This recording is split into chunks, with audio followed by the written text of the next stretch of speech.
Hi my dear friends, welcome to my channel. ഇന്ന് വന്നിരിക്കുന്നത് ഒരു ടെക് ന്യൂസ് നിങ്ങളിലേക്ക് എത്തിക്കാനാണ്.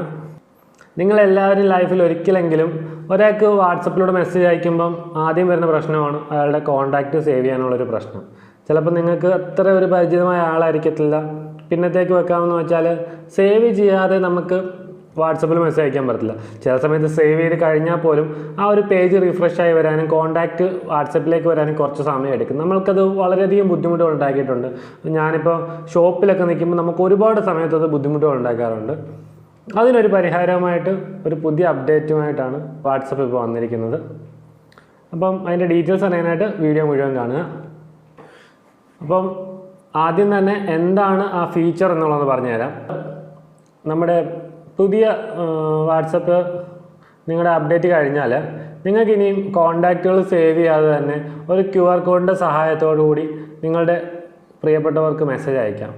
ഇപ്പം നിങ്ങൾക്ക് വരുന്ന ജസ്റ്റ് ഒരു പുതിയൊരു ആളെ മെസ്സേജ് അയക്കണമെങ്കിൽ ഇനി മുതൽ നിങ്ങൾക്ക് കോൺടാക്റ്റ് സേവ് ചെയ്യാനോ ഈ പറഞ്ഞതുപോലെ റീഫ്രഷായി പേജിൽ വരുന്ന വരെ വെയിറ്റ് ചെയ്യേണ്ട കാര്യമില്ല.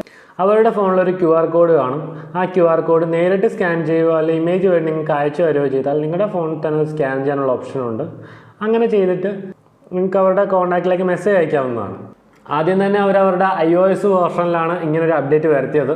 അപ്ഡേറ്റ് വരുത്തി കുറച്ച് കാലങ്ങൾക്ക് ശേഷം ഇപ്പം അവരുടെ നമ്മുടെ ഒരു ആൻഡ്രോയിഡിൻ്റെ പുതിയ അപ്ഡേറ്റായ 2.20.171 എന്ന് പറഞ്ഞ ആൻഡ്രോയിഡ് ബേറ്റ വേർഷനിൽ അവർ ഈ പറഞ്ഞ അപ്ഡേറ്റ് നൽകി കഴിഞ്ഞു. ഉടൻ തന്നെ നമുക്ക് നമ്മുടെ നോർമൽ വാട്സപ്പിലും അത് പ്രതീക്ഷിക്കാം. ഇങ്ങനൊരു അപ്ഡേറ്റിനെ കുറിച്ച് കേട്ടപ്പോൾ ഞാൻ ആദ്യം മനസ്സിൽ വിചാരിച്ചത് ഒരു പ്രൈവസീൻ്റെ പ്രശ്നമാണ്.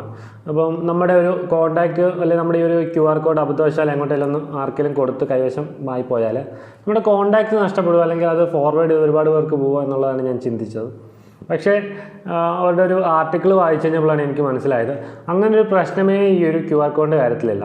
QR കോഡ് നമ്മുടെ കയ്യിൽ നിന്ന് ഒരു അപരിചിതനായ വ്യക്തിക്ക് കൈമാറ്റം ചെയ്യുകയോ അല്ലെങ്കിൽ ഈ പറയുന്ന ഒരു ഗ്രൂപ്പുകളിലേക്ക് വല്ലതും സെൻഡായി പോവുകയോ ചെയ്തിട്ടുണ്ടെങ്കിൽ നമുക്ക് എപ്പോൾ വേണമെങ്കിലും നമ്മളുടെ നിലവിലുള്ള QR കോഡ് ഇനാക്റ്റീവ് ആക്കാനും അല്ലെങ്കിൽ പിന്നെ എപ്പോഴെങ്കിലും അത് ആക്റ്റീവ് ആക്കാനോ പുതിയ ഒരെണ്ണം ക്രിയേറ്റ് ചെയ്ത് ചെയ്യാനോ ഉള്ളൊരു ഓപ്ഷൻ ഈ പറഞ്ഞൊരു പുതിയ അപ്ഡേറ്റിൽ വരുന്നുണ്ട്.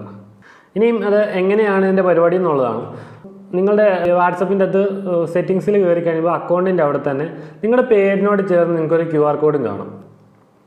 അതുപോലെ തന്നെ ഈ പറഞ്ഞ ഫോണുകളിൽ കോൺടാക്റ്റിൻ്റെ അവിടെ നിന്ന് പ്ലസ് എന്നുള്ള സിമ്പലിൻ്റെ അവിടെ കോൺടാക്റ്റ് ആഡ് ചെയ്യാനുള്ള ഓപ്ഷൻ്റെ അവിടെ ആഡ് ത്രൂ QR കോഡ് എന്നൊരു ഓപ്ഷൻ കാണും.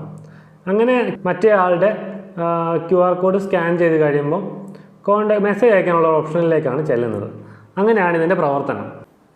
ഈ അപ്ഡേറ്റ് ഉടനെ തന്നെ നമ്മുടെ ആൻഡ്രോയിഡ് ഫോണുകളിലേക്ക് എത്തുമെന്ന് വിശ്വസിച്ചുകൊണ്ട് തന്നെ നമ്മുടെ ഇന്നത്തെ വീഡിയോയുടെ വൈൻഡപ്പ് ചെയ്യുകയാണ്.